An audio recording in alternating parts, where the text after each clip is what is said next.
नमस्कार, जय हिंद दोस्तों। स्वागत है आपका बीपीएससी स्टडी पॉइंट में। आज से हमारा मॉडर्न इंडिया का एक नया लेक्चर सीरीज स्टार्ट हो रहा है, जिसके अंतर्गत हम मॉडर्न इंडिया के सभी टॉपिक को धीरे धीरे एक एक करके क्रमानुसार पढ़ेंगे। इससे पहले कि हम टॉपिक स्टार्ट करें, आपको कुछ बातों को बता देते हैं। देखिए, आज तक जो आर्ट्स सब्जेक्ट है, जिसमें हिस्ट्री, पॉलिटी या ज्योग्राफी, जो भी आज सब्जेक्ट है, इसके बारे में ऐसी अवधारणाएं हैं कि इसे रटना पड़ेगा और याद करना पड़ेगा। और इस कारण लोग, यहाँ तक हम खुद भी जब 8 से 10 तक पढ़ते थे, उस समय हिस्ट्री, ज्योग्राफी, पॉलिटी को बस उतना ही पढ़ाई करते थे जितना में हम एग्जामिनेशन को पास कर सके।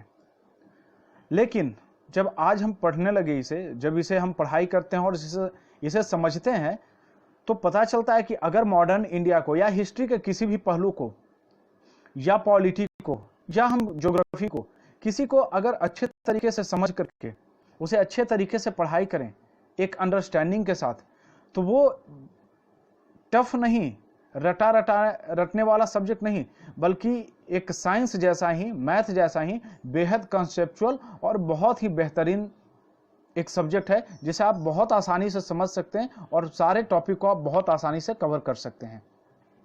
ठीक है, चलिए। तो यहां पर फिर आप बोलेंगे कि अगर ऐसी बात है तो मॉडर्न इंडिया में इतने सारे डेट होते हैं जिसे याद करना होता है, इतने नाम होते हैं जिसे याद करना होता है। तो आपको हम बता देते हैं, मॉडर्न इंडिया के लगभग 80% जो तिथि होती है वो आपके जरूरत की नहीं होती है, उसे याद करने की जरूरत नहीं होती, बल्कि वो तिथि इसलिए दिया जाता है ताकि आप चीजों को कोरिलेट करके, चीजों को रिफरेंस दे करके आप उसे समझ सकें।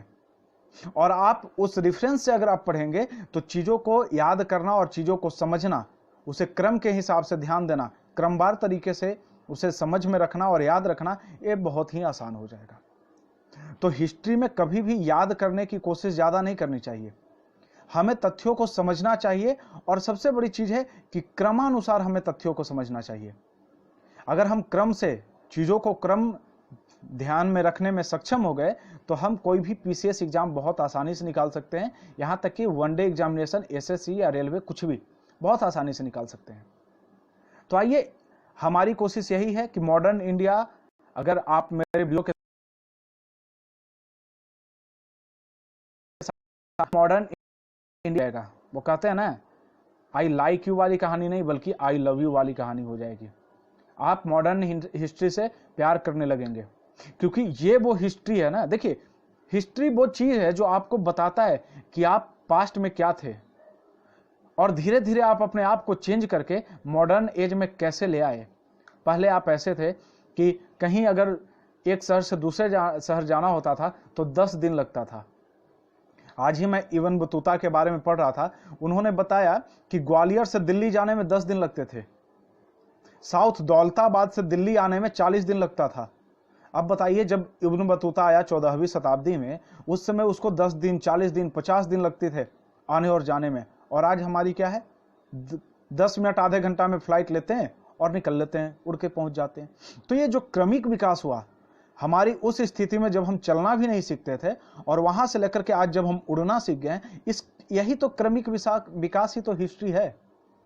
ये आखिर है क्या? यही क्रमिक विकास आपका हिस्ट्री है। और इन्हीं क्रमिक विकास के बीच में हमें बहुत सारे उदाहरण से गुजरना पड़ता है, जैसे सिंधु घाटी सभ्यता। ये एग्जाम्पल है, हमारे समाज का एक एग्जाम्पल है, जिस एग्जाम्पल से हम समझने का कोशिश करते हैं कि हमारा समाज कैसे विकसित हुआ। सिंधु घाटी के बाद आता है हमारा वैदिक सभ्यता, महाजनपद काल, मौर्य काल, गुप्त काल, ठीक है ना, तो गुप्तोत्तर काल। इस तरीके से बहुत सारी ऐसी एग्जाम्पल हैं हमारे इतिहास में जो हमें पूरे इतिहास को समझने में काफी मदद करता है। और लोग क्या समझ लेते हैं कि सिंधु घाटी सभ्यता का खोज किसने किया, भाई चलो रट लो। हड़प्पा सभ्यता का खोज किसने किया, चलो भाई रट लो। विक्रमादित्य की उपाधि किसे दी गई, चलो भाई रट लो। अरे हम इसे रट क्यों रहे हैं? आप हिस्ट्री को देखेंगे तो हिस्ट्री में सबसे बड़ी चीज होती है कि आपको प्रशासनिक स्थिति, सामाजिक स्थिति, धार्मिक स्थिति, सांस्कृतिक स्थिति और उस समय का रहन सहन, राजनीतिक स्थिति, इन सारी तथ्यों को पढ़ा जाता है और क्रम से इसे ही समझने की कोशिश की जाती है। और इसे समझने के दौरान ही हम उसके नाम को समझते हैं, वो अगर कोई इंस्क्रिप्शन दिया उसको समझते हैं, शिलालेख दिया उसे समझते हैं, कोई किताब लिखा उसे समझते हैं। जो हम लोग इतना रटते हैं, याद करते हैं कि इब्न बतूता ने कौन सा किताब लिखा, तो अल-बरूनी ने कौन सा किताब लिखा, मलिक मोहम्मद जायसी ने कौन सा किताब लिखा, तो ये जो रटने का काम करते हैं ना, वो रटना नहीं है अपने को, बल्कि समझना है कि आखिर उस किताब में की बात की गई है। ठीक है ना? जब जैसे चाणक्य ने अर्थशास्त्र लिखा तो लोग अर्थशास्त्र का नाम समझ लेते हैं कि अर्थशास्त्र अर्थात इकोनॉमिक्स से रिलेटेड बुक है, लेकिन ऐसा कुछ नहीं है। इकोनॉमिक्स से रिलेटेड बुक नहीं है, बल्कि इसमें राजनीतिक और प्रशासनिक संरचना की बात की गई है और पूरा मौर्य काल का प्रशासन और राजनीतिक की चर्चा की गई है।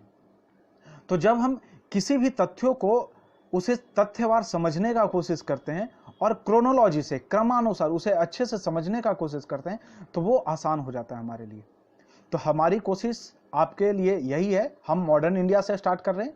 इससे पहले प्राचीन भारत है और मध्यकालीन भारत है। हम मॉडर्न इंडिया के बाद प्राचीन कालीन भारत और मध्यकालीन भारत की चर्चा करेंगे, क्योंकि modern India examination point of view से सबसे ज़्यादा इंपॉर्टेंट है। और आज के डेट में जो हमारी वर्तमान प्रशासनिक स्थिति हो, या हमारी धार्मिक स्थिति हो, या हमारा जनजीवन हो, कुछ भी हो, या राजनीतिक स्थिति हो, वो कहा जाए तो मुख्य रूप से मॉडर्न इंडिया का ही एक स्वरूप है, विकसित स्वरूप कह सकते हैं। तो आज हम जो भी देख रहे हैं, चाहे हमारा राजनीति क्षेत्र हो, प्रशासन का बनावट जितना भी हो, संविधान या जो भी देख रहे हैं, या जितनी भी चीजें हैं, वो सारी की सारी मॉडर्न इंडिया का पार्ट है। तो आइए बिना लेट किए हुए हम समझने का कोशिश करते हैं। इससे पहले आपको एक और चीज बता दें, ये बहुत ज्यादा कंट्राडिक्शन होता है कि किस तिथि निर्धारण में। बहुत सारे लोग बोलते हैं कि प्राचीन भारत कहाँ, कब से कब तक के, कौन से तिथि से कौन से तिथि तक होगा, मध्यकालीन भारत कौन से तिथि से कौन से तिथि तक होगा, मॉडर्न इंडिया कौन से तिथि से कौन से तिथि तक होगा। तो देखिए, आपको सबसे पहले बता दें, बहुत सारे हमारे इतिहासकार लोग मॉडर्न इंडिया को कुछ 1707 से मानते हैं कि 1707 से मॉडर्न इंडिया स्टार्ट होता है, कुछ 1757 से मानते हैं। लेकिन आपको एक चीज बता दें, ऐसा नहीं होता, कभी भी हिस्ट्री में ऐसा नहीं होता कि आप 1706 के दिसंबर महीना के रात में 31 दिसंबर को आप रात में सोए तो आप मध्यकाल के भारत में थे, और जैसे ही 1707 के जनवरी में आप जागे तो आप मॉडर्न इंडिया में आ गए। ऐसा नहीं होता। या यूं कहें कि 1756 के 31 दिसंबर को रात में आप सोए तो आप मध्यकाल में थे, और सुबह जागे तो आप मॉडर्न इंडिया में पहुंच गए। ऐसा नहीं होता, बल्कि जो मॉडर्न इंडिया या मध्यकाल भारत या प्राचीन भारत, यह क्या है? यह जो है वो आपका क्रमिक विकास है। क्रमिक विकास कि पहले से हमारी राजनीतिक स्थिति अलग हो जाती है, हमारा रहन सहन का तरीका अलग हो जाता है, हमारा सामाजिक स्थिति अलग हो जाता है, हमारे धार्मिक सोच, धार्मिक विचार हमारे अलग हो जाते हैं, और इस आधार पे हम समझते हैं कि अच्छा, ये जो था, जहां पे इस तरीके की बातें थे, वो प्राचीन भारत में आएगा, प्राचीन में आएगा, इस तरीके की बातें जो है वो मध्यकाल में आएगा, और इस तरीके की बातें जो है आधुनिक भारत में आएगा या आधुनिक काल में आएगा। तो इस तरीके से हम वर्गीकरण करते हैं, न कि कभी भी क्लासिफिकेशन अगर सन में पूछा जाए तो सन में कभी क्लासिफिकेशन नहीं हो सकता। फिर आप पूछेंगे कि ये क्या होता है जो बोला जाता है कि 1707 में मॉडर्न इंडिया स्टार्ट होता है या 1757 से स्टार्ट होता है, ये क्या होता है? तो देखिए, आपको बता देते हैं। हम अपनी अध्ययन के सुविधा के लिए, हम एक तिथि निश्चित करते हैं, ताकि हम उसके परिप्रेक्ष्य में, उसके रेफरेंस से हम किसी भी तथ्यों को रिलेट कर सके और हमें पढ़ने में और पूरी हिस्ट्री की जानकारी लेने में आसानी हो। और इस अध्ययन के आसानी के लिए हम एक तिथि का निर्धारण करते हैं। तो कभी 1707 माना जाता है, कभी 1757 माना जाता है। तो हमारा जो लेक्चर सीरीज चलेगा, इसमें हम 1707 को अपने ध्यान में रखते हुए हम मॉडर्न इंडिया को आगे बढ़ाएंगे। ठीक है, बात आ रही समझ में? तो ये हमारा तिथि का निर्धारण आप समझ लीजिएगा कि ऐसा नहीं होता है कि कोई एक काल जो है वो मॉडर्न इंडिया हो गया, मेडाइवल इंडिया हो गया, कुछ ऐसा हो गया। ऐसा कुछ नहीं होता है। यह हमारा क्रमिक विकास और क्रमिक परिवर्तन होता है, जो मॉडर्न इंडिया कहलाता है, या मध्यकाल भारत कहलाता है, या एंशिएंट भारत कहलाता है। ठीक है, चलिए तो हम लोग स्टार्ट करते हैं। उससे पहले आपको कुछ और चीज को बता देते हैं कि हमारा जो मॉडर्न इंडिया हम कहते हैं, तो मॉडर्न इंडिया कहने के कुछ लक्षण थे कि जिस आधार पे हम मॉडर्न इंडिया कहना स्टार्ट कर दिए। तो उनमें मुख्य रूप से 4 लक्षण को कैटेगराइज किया जा सकता है। सबसे पहला उपनिवेशवाद। उपनिवेशवाद का मतलब क्या हो गया कि बाहरी शक्तियां आती है हमारे ऊपर, आक्रमण करती है धीरे धीरे, ठीक है ना, और आक्रमण करके यहां पर उपनिवेश स्थापित करने लगती है, और इस तरीके से उपनिवेशवाद स्थापित हो जाता है। उपनिवेशवाद का सबसे बड़ा कॉन्सेप्ट है कि जो देश किसी दूसरे देश में जाता है, मान ले कि ये इंग्लैंड है, यहाँ पे इंग्लैंड है, ये यहाँ इंडिया है, इंग्लैंड के लोग इंडिया आएंगे, इंडिया को लूटने की कोशिश करेंगे, इंडिया की सारी संपदा, सारे धन संपत्ति को इंग्लैंड ले जाने की कोशिश करेंगे। वैसे में इंडिया जो है वो इंग्लैंड का उपनिवेश कहलाएगा, ठीक है ना, इंडिया क्या कहलाएगा, इंग्लैंड का उपनिवेश, और इस पूरे प्रक्रिया को उपनिवेशवाद कहते हैं। तो ये उपनिवेशवाद की शुरुआत हमारे आधुनिक भारत की देन है। पहले उपनिवेशवाद की कोई परिकल्पना थी ही नहीं। तो जब से उपनिवेशवाद की परिकल्पना आने लगी तो वहां से हम कह सकते हैं कि हाँ, आधुनिक भारत का स्टार्ट हो गया है, ठीक है। उसके अलावा आधुनिक शिक्षा, पहले क्या था, हम धार्मिक शिक्षा लेते थे, हिंदू से संबंधित शिक्षा लेते थे, मुस्लिम से संबंधित शिक्षा लेते थे, और पूरा प्रशासनिक व्यवस्था, सारा व्यवस्था जो था वो धर्म पर रिलेटेड था, धर्म पर आधारित था। तो शिक्षा और प्रशासन दोनों में जब आधुनिकता आने लगा तो भी हम कह सकते हैं कि हाँ, हम आधुनिक भारत की ओर अग्रसर हो गए। क्योंकि आप देखेंगे कि 18वीं शताब्दी से हमारे भारत में आधुनिक शिक्षा का प्रचार और प्रसार होने लगा। हम आगे के लेक्चर में ध्यान से बड़े अच्छे तरीके से देखेंगे कि आधुनिक शिक्षा जो प्रचार प्रसार किया गया था वो भारतीयों के लिए नहीं था, बल्कि भारत में एक ऐसे ग्रुप को डेवलप करना था अंग्रेजों के द्वारा जो भले ही देखने में भारतीय हो, लेकिन वो नेचर से और दिमाग से, बुद्धि से वो पूर्ण रूप से ब्रिटिश हो। मतलब काली चमड़ी में गोरे लोग को पैदा करने की एक व्यवस्था थी आधुनिक शिक्षा। उसी तरीके से आधुनिक जिस तरीके का प्रशासनिक सिस्टम था उसको बदल करके आधुनिक प्रशासनिक सिस्टम लाया गया। इसके साथ साथ हम देखेंगे सामाजिक धार्मिक सुधार आंदोलन हुए। सामाजिक धार्मिक सुधार आंदोलन क्या हुए, क्योंकि देखिए एक और चीज बताते हैं, हमारा जो प्राचीन काल है भारत का, खास करके भारत का जो प्राचीन काल है वो बहुत ही विकसित है। यहाँ पर महिलाओं को प्रॉपर राइट था, दास भी अच्छे से इज्जतदार जीवन जीते थे, सामाजिक स्थिति हमारी बहुत अच्छी थी, धार्मिक सहिष्णुता था, हर तरीके से बहुत ही प्रॉपर वेल मेंटेन शिक्षा, संस्कृति, सामाजिक, प्रशासनिक, राजनीतिक, सारा कुछ बहुत बेहतर कंडीशन में था प्राचीन भारत में। लेकिन जो मध्यकाल आया भारत में वो उसमें धर्म रूढ़िवादियों से भरने लग गया था। रूढ़िवादी प्रकृति धर्म में बहुत ही ज्यादा और सामाजिक स्तर पे बहुत ज्यादा फैलने लग गया था। तो हमारा एक और भी आप ध्यान रखिएगा कि मध्यकाल को सोया हुआ काल कहते हैं। मध्यकाल जो मध्यकालीन भारत है या पूरे मध्यकाल विश्व का पूरा मध्यकाल, इसे सोया काल कहते हैं। कारण क्या है कि यहाँ पर पूरे विश्व में धार्मिक आडंबर, रूढ़िवादियां, अंधविश्वास का बोलबाला हो गया था। और आपको पता है कि सबसे पहले यूरोप में 15वीं शताब्दी में ही पुनर्जागरण स्टार्ट हो गया था, और उसके बाद धीरे धीरे भारत में फिर 18वीं शताब्दी में पुनर्जागरण स्टार्ट हुआ, जिसका देन राजा राम मोहन राय का है। तो ये सामाजिक सुधार और धार्मिक सुधार भी जब स्टार्ट हुए, तो ये 4 कड़ियां हैं मुख्य रूप से, जिसके तहत हमें समझ में आता है कि भारत जो है वो आधुनिकता की ओर अग्रसर हो गया। तो ये सारे काम किसी एक दिन में नहीं होता, बल्कि इनके पीछे एक परिस्थितियां जिम्मेवार होती है जो धीरे धीरे क्रमिक रूप से ये पूरे काम को अपने अंजाम तक पहुंचाती है। लेकिन इन परिस्थितियों में हम 1707 को ही क्यों चुने, इसका भी आपको कारण बताते हैं। देखिए 1707 से पहले ऐसा नहीं है, अंग्रेज लोग बहुत पहले आ गए।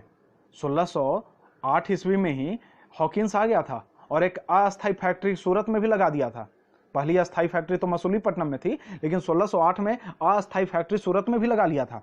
इससे पहले आपको पता है कि 1498 में पुर्तगाल आए। पुर्तगाल के बाद डच आए, डेनिश आए, इंग्लिश आए, फ्रेंच आए। तो मतलब इससे पहले हमारे 1707 से पहले विदेशी कंपनियां यहां पे अपना पैर पसार चुकी थी, आ चुकी थी। लेकिन तब तक वो न तो उपनिवेशवाद का ज्यादा प्रभाव डाल पाए भारत पे, न आधुनिक शिक्षा से संबंधित प्रभाव डाल पाए, न प्रशासन, न धार्मिक सुधार आंदोलन कुछ विशेष हुआ। 1707 में सबसे बड़ी घटना होती है, औरंगजेब की मृत्यु हो जाती है। आपको पता होगा औरंगजेब की मृत्यु हो जाती है, और जो औरंगजेब पूरे भारत में उत्तर से लेकर के दक्षिण दौलताबाद, साउथ तक, पूरब से लेकर के पश्चिम तक एक विशाल साम्राज्य का स्थापना करता है और एकीकृत साम्राज्य का स्थापना करता है, वो 1707 के बाद उसके उत्तराधिकारी बहुत ही बेकार और बहुत ही कमजोर साबित होने लगते हैं और धीरे धीरे करके उसका इतना बड़ा विशाल साम्राज्य टूटने लगता है। आपको पता है कि अगर कोई शक्ति कमजोर होगी, अगर एक केंद्रीय शक्ति कमजोर, तो जो लोकल गवर्नमेंट होता है या लोकल शक्तियां जो होती है वो मजबूत होना स्टार्ट हो जाती है। आप ये भी ध्यान रखेंगे कि अगर घर में आपके गार्जियन बहुत टाइट हैं, बहुत हार्ड हैं, तो बच्चे वहां पे कमजोर रहेंगे और शांत रहेंगे। और अगर आपका गार्जियन, आपके घर का गार्जियन जो है, माता पिता, अगर डाउन पर जाते हैं तो बच्चे उनको डोमिनेट करने लगते हैं। तो ये अकाट्य सत्य है, ये हमारे भारत में भी दिखता है। अगर केंद्र सरकार जो है वो मजबूत है तो राज्य सरकार को डाउन होना पड़ता है, शांत होना पड़ता है।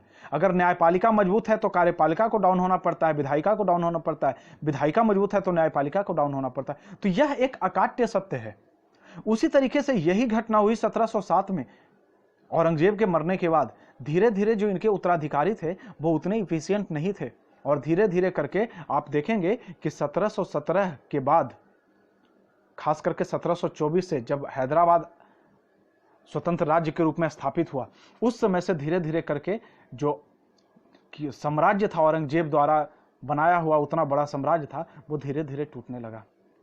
और जो ब्रिटिश थे हमारे, उसे एक जो अखंड भारत पहले दिखाई देता था, जिसे आक्रमण और जिसे अपने अधिकार में लेने की हिम्मत भी वो नहीं रखते थे, उन्हें अब छोटा छोटा टुकड़ा भारत के रूप में दिखाई देने लगा।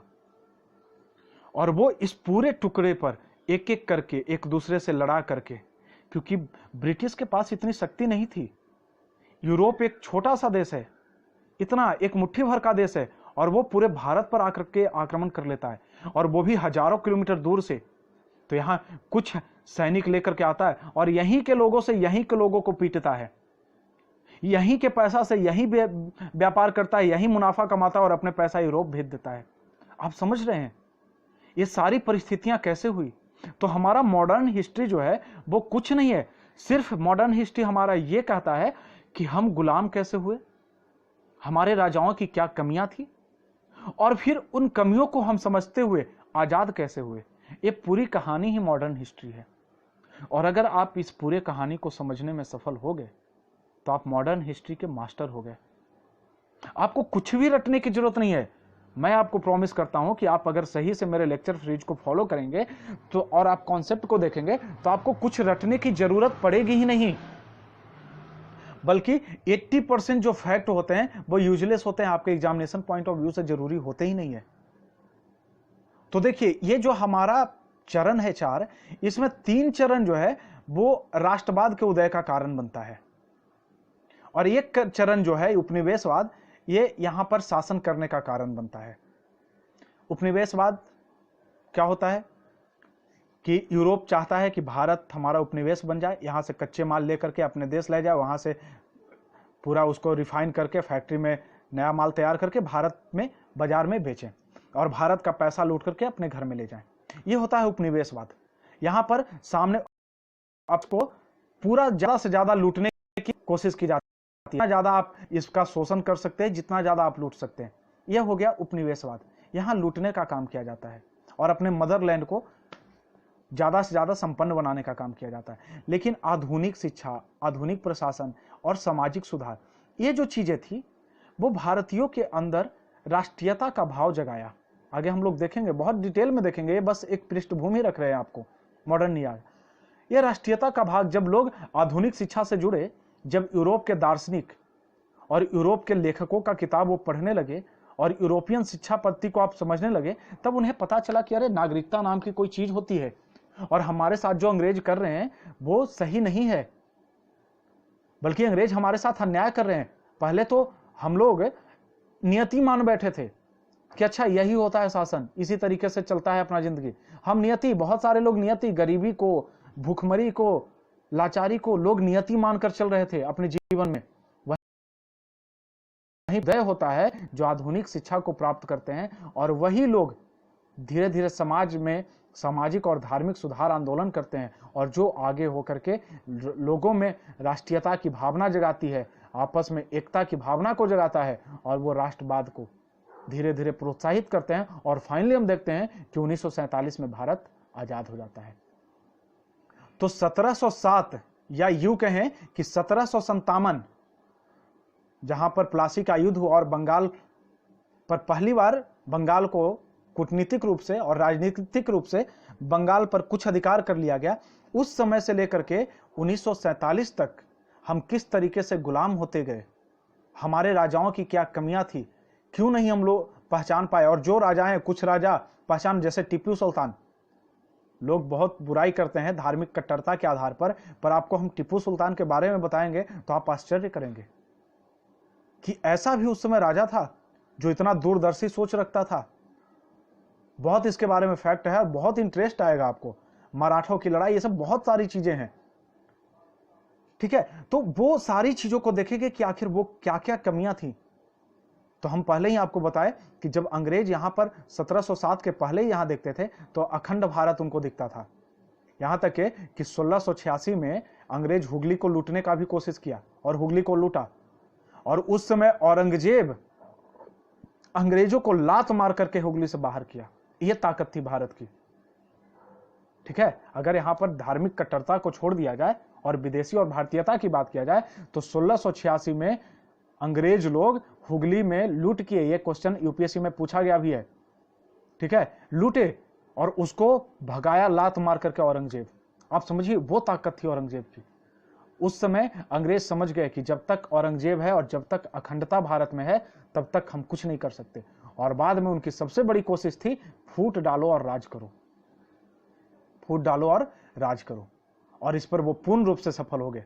पहले एक राज्य को दूसरे राज्य के विरुद्ध भड़काए और बाद में हिंदू मुस्लिम की सांप्रदायिक फूट को बढ़ावा देकर के भारत को विभाजन तक कर दिए। तो ये सारी कहानियां जो है वो आधुनिक भारत की देन है और आधुनिक भारत में हम यही चीजों को पढ़ेंगे। अब आइए समझते हैं कि आधुनिक भारत जो है हमारा 1707 से स्टार्ट होता है, ठीक है। इसके पहले हम हर एक चीजों के बारे में पढ़ेंगे अच्छे तरीके से कि कब कौन कंपनी कब आई, क्योंकि इससे भी क्वेश्चन पूछा जाता है।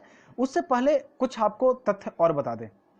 वो तथ्य ये है कि तत्कालीन परिस्थितियां क्या थी, भारत की तत्कालीन परिस्थितियां क्या थी, ठीक है। तो सबसे पहले समझते हैं कि तत्कालीन परिस्थितियां क्या थी उस समय। तो तत्कालीन परिस्थितियां तीन तरह की थी। भारत में तीन परिस्थितियां थी। सबसे पहला तो एक केंद्रीय शक्ति था मुगल का, एक केंद्रीय शक्ति। सेकेंडरी क्षेत्रीय शक्ति, क्योंकि आपको पहले ही बताया कि जब केंद्रीय शक्ति कमजोर होने लगती है, 1707 के बाद कमजोर होने लगा, तो उसके बाद क्षेत्रीय शक्ति उदय होने लगे। जैसे हैदराबाद निकल लिया, मराठा लोग की शक्ति बढ़ गई, उसके बाद फिर बंगाल की शक्ति बढ़ गई, ठीक है, मैसूर निकल लिया। तो इस तरीके से अलग अलग जाट, रुहेलखंड, केरल, इस तरीके से अलग अलग क्षेत्रीय शक्तियों का अभ्युदय होता है। और इनके साथ साथ विदेशी शक्ति भी यहां पैर पसार रहे होते हैं, जिसमें पुर्तगाल होता है, डच, ब्रिटिश, डेनिश, फ्रांसीसी। ये पांच कंपनियां, पांच देश के लोग भारत पर आते हैं और इसमें हर किसी को हराकर, ऊपर वाले को दो और नीचे वाले दो को हरा करके ब्रिटिश लगभग 200 सालों तक यहां राज्य करता है। हम उन सारी चीजों को देखेंगे कि वो कौन सी परिस्थितियां थी ब्रिटिशों में, वो क्या खूबियां थी जो उनको 200 साल तक यहां शासन करने के लिए व्यवस्था दिया। इन सारी चीजों को हम देखेंगे। तो हमारी तत्कालीन परिस्थितियां सबसे पहले क्या था कि एक तो मुगल शक्ति, क्योंकि मुगल औरंगजेब के मरने के बाद मुगल शक्ति भी थी, जो कि 1857 तक के मुगल शक्ति रहा था। 1857 लास्ट मुगल इंपेरर हमारा बहादुर शाह जफर था, जिसे रंगून निर्वासित कर दिया और वहीं मर गया। उसके बाद मुगल की पूर्ण रूप से शक्ति खत्म, शक्ति का नाम भी खत्म हो गया, ठीक है। तो ये हम देखेंगे। तो सबसे पहले देखते हैं कि जो 1707 से हमारा स्टार्ट हो रहा है, तो 1707 से स्टार्ट होने के बाद 1758 तक या 1757 तक मुगल बादशाह के रूप में, चाहे वो नाम मात्र के रहें या जैसे भी रहें, जो लोग आए उनको उत्तर मुगल काल कहा जाता है। उस पीरियड को क्या कहा जाता है? उत्तर मुगल काल। और ये उत्तर मुगल काल के शासक जो थे वो काफी इनएफिशिएंट रूलर थे, मतलब वो उतने योग्य शासक नहीं थे जो साम्राज्य को या जो अपने गरिमा को या अकबर और औरंगजेब द्वारा जो साम्राज्य स्थापित किया गया था पूरे भारत का, उस पूरे साम्राज्य को वो एक करके रख सके। किसी को आप देखेंगे कि किसी को कायर घृणित कहा जाता है, किसी को लंपट मूर्ख कहा जाता है, किसी को रंगीला कहा जाता है। तो उत्तर मुगल काल के जितने भी बादशाह हैं उनको इसी तरीके से, कोई रंगरलियों में रहता था, कोई नंगे अपने दरबार में आ जाता था, कोई मूर्खों जैसा बिहेव करता था, किसी को कोई फर्क नहीं पड़ता था। तो ये इन सारी चीजों को हम उत्तर मुगल काल में देखेंगे। तो हमारी आज की लेक्चर यहीं खत्म होती है। यहां पर हमने मॉडर्न इंडिया के पृष्ठभूमि को देखा और अब नेक्स्ट लेक्चर में हम उत्तर मुगल काल के बारे में समझेंगे, जिसके अंतर्गत हम देखेंगे कि उत्तर मुगल काल के अंतर्गत क्या क्या परिस्थितियां बनी। ठीक है, हाँ ये देखिए आपको दिखा देते हैं। जब एक मिनट, हाँ, जब देखिए ये औरंगजेब का जब शासनकाल था तो किस तरीके से पूरा इंडिया, इधर अफगानिस्तान, पाकिस्तान, बांग्लादेश, ये बीच में बांग्लादेश भी है, ये पूरा इंडिया औरंगजेब का एक्सटेंशन था। और बाद में आप एक देख लीजिए, एक और मैप दिखाते हैं आपको, एक मिनट, हाँ ये देखिए बाद में किस तरीके से टूट गया भारत। बंगाल इधर टूट गया, अवध यहां टूट गया, राजपूत इधर टूट गया, पंजाब इधर टूट गया, मराठा इधर, हैदराबाद, मैसूर, कर्नाटक। तो इस तरीके से पूरा टूट गया। अब शक्ति टूट गई, किसी को किसी से कोई मतलब नहीं, बल्कि एक दूसरे से दुश्मनी। अब ऐसे में तो बाहरी शक्तियां फायदा उठाएगी। कहते हैं कि आपस में अगर हम लड़ाई करेंगे और किसी तीसरे आदमी को फायदा देने देंगे, ठीक है ना, तो वो तो हमारे को लूट करके ले ही जाएगा। जैसे हमेशा कहते हैं कि अपने घर परिवार में अगर लड़ाई हो जाती है और इसको बाहर पड़ोसी तक निकाल देते हैं तो पड़ोसी क्या करता है, मजा लेता है, और अगर संभव हुआ तो आपको लूट कर लेकर चला जाएगा। और वही काम हुआ कि अंग्रेज हमें लूटने लगे। तो ये कमियां हमारी थी, इन कमियों को देखेंगे किस तरीके से कमियां आते गई, किस तरीके से हम अंग्रेजों के हाथ में धीरे धीरे धीरे धीरे करके गुलाम होते गए और भारत की स्थिति ऐसी हो गई कि जिसे एक समय पर सोने की चिड़िया कहा जाता था, बाद में उस चिड़िया के पंख तक को हटा लिया गया और उस चिड़िया को फड़फड़ा कर मरने के लिए छोड़ दिया गया। ये स्थिति हो गई थी जब हमारा देश आजाद हुआ। यहां तक के कि आपको बताते हैं, जब 1757 में बंगाल की जब लड़ाई हुई, ठीक है ना, उस 1757 के पहले जो लोग आते थे यहां घूमने विदेशों से, वो यही बोलते थे और यही देखते थे कि वाह क्या भारत है। भारत का गुणगान पूरे विश्व में करते थे। और 1757 के बाद जो राइटर आए यहां, वो ये देखते थे, जब वो ग्रैंड ट्रंक रोड से पार करते थे बंगाल के एरिया में, तो कहीं हड्डियों का अंबार नजर आता था, तो कहीं अच्छे घराने की लड़कियां या माताएं बहनें कुछ भीख मांगते हुए नजर आती थी, ताकि हमारे बच्चों को दूध हालत हो गई थी अंग्रेजों द्वारा भारत की। क्योंकि अंग्रेजों का काम था सिर्फ लूटना और सिर्फ लूटना, कोई मतलब नहीं था, ढोंग और सिर्फ ढोंग था। और यही नहीं, आपको आश्चर्य होगा कि जब 1757 की लड़ाई में पहली बार अंग्रेज सिराजुद्दौला को हराया और जब वो अलीनगर के किला में गया पहली बार, तो वहां के लाखों लोग उस पर फूल बरसा रहे थे। अब आप समझिए, किसी राज्य के राजा को मार दिया गया और जनता इतनी बेवकूफ, जनता इतने शांत या भोला कि वो ये समझ ही नहीं पाए कि कल जो हमें मारने वाला है उस पर हम फूल बरसा रहे हैं, कल जो हमारे ऊपर रोड़ा बरसाएगा उस पर हम फूल बरसा रहे हैं, एक एक दाने के लिए मोहताज करने वाला है उस पर हम फूल बरसा रहे हैं, उसका स्वागत कर रहे हैं। ये घटनाएं होती है। ठीक है, तो चलिए हम अपने लेक्चर को आज यहीं खत्म करते हैं। आशा है आपको ये लेक्चर काफी अच्छा लगा होगा। हमारी कोशिश है हिस्ट्री को एक कहानी के रूप में पढ़ेंगे, जहां पे फैक्ट, आज के लेक्चर में फैक्ट बहुत ही कम मिले। ठीक है, अब नेक्स्ट लेक्चर में हम फैक्ट को देखेंगे, कुछ कहानियों को देखेंगे, और उसके बाद फिर धीरे धीरे हमारा सबसे पहले उत्तर मुगल काल के बारे में देख लेंगे। ठीक है, उसके बाद उत्तर मुगल काल के बाद हम लोग देख लेंगे कि जो क्षेत्रीय शक्तियों का उदय कैसे हुआ। ऐसे तो हमें देखना चाहिए था कि सबसे पहले ब्रिटिश या जो भी विदेशी कंपनियां हैं वो कैसे आ रही है, कब आई, कहां फैक्ट्री की, लेकिन हम सोचे कि पहले आपको उत्तर मुगल काल की एक पृष्ठभूमि बता देते हैं क्योंकि कई बार आप सुनेंगे कि 1717 में फरमान इशू किया गया फर्रुखसियार द्वारा, जिसे Magna carta of British company कहते हैं, ठीक है ना। उसका बाद अलीवर्दी खान जो था वो ब्रिटिश को मधुमक्खी की श्रेणी में रखा, ठीक है। तो बहुत सारी चीजें हैं। तो हम सोच रहे थे कि पहले आपको उत्तर मुगल काल के बारे में बता देते हैं, ठीक है। उसके बाद आपको क्षेत्रीय शक्तियों के बारे में, बंगाल, पंजाब, मराठा, मैसूर, ये सब थोड़ा थोड़ा उसके कॉन्सेप्ट को दे देंगे। और उसके बाद हम लोग आएंगे कि भारत में यूरोपीय शक्तियों का आगमन कैसे होता है। फिर हम लोग 1498 से देखेंगे कि वो आगमन कैसे होता है। इसके लिए हम बैक में जाएंगे 1453। कहां? 1453, जब कुस्तुनतुनिया पर तुर्कों का अधिकार होता है। क्योंकि आखिर क्या परिस्थितियां बनती है कि जिसके कारण समुद्री रास्तों का खोज किया जाता है। बहुत अलग अलग और बहुत बेहतर कॉन्सेप्ट, बहुत नया नया चीज को देखने का कोशिश करेंगे और मैप से समझेंगे हम लोग इसे। बहुत पढ़ने में मजा आएगा। आप हमारे साथ बने रहिए, लाइक कीजिए, शेयर कीजिए और हमारे चैनल को अगर सब्सक्राइब नहीं किए तो सब्सक्राइब कर लीजिए। धन्यवाद।